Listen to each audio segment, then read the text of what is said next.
thinking is made out of 5 elements.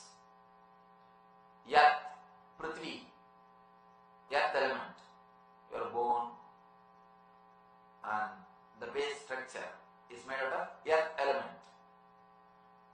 Next, water, your blood and so many other things in your system.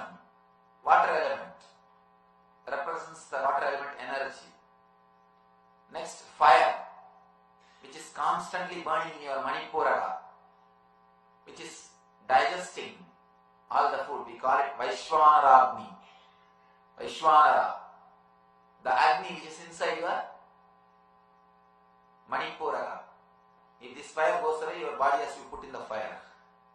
As long as this fire is alive, you will be alive. If this fire goes away, you have to put your body in the fire. Fire element. Next is air, breath, prana, breath element, the air element. The fifth is ether. Ether is your mind, where your visualizations are happening, where your thinking is happening. That space is ether. 5 elements are there. And Tantra says, if you can directly work with the subtlest element, you will achieve enlightenment immediately.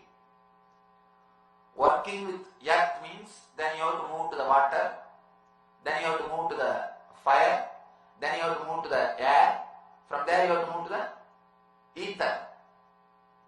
You have to move from one step to next. You can see one will be subtler than the other.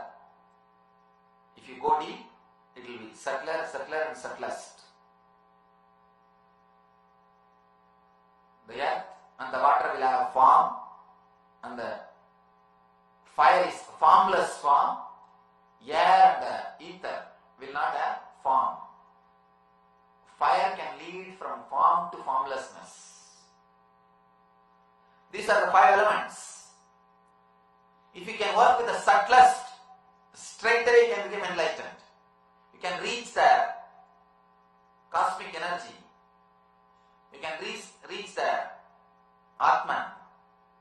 Taittiriya Upanishad says beautifully, Akasha, Atmana, from Atman comes the Akasha, from Akasha comes the Vayu, from Vayu Rabha, from Vayu comes the Agni, from Agni comes the water, from water element comes the Prithvi, earth. If you can work with the subtlest element, straight away you can reach the enlightenment, the inner space. Here the subtlest element is Akasha, ether. But the big difficulty is you cannot directly work with ether. You cannot directly work with ether. You cannot directly work with your mind. The more you try to work with your mind, you may create suppressions and more difficulties.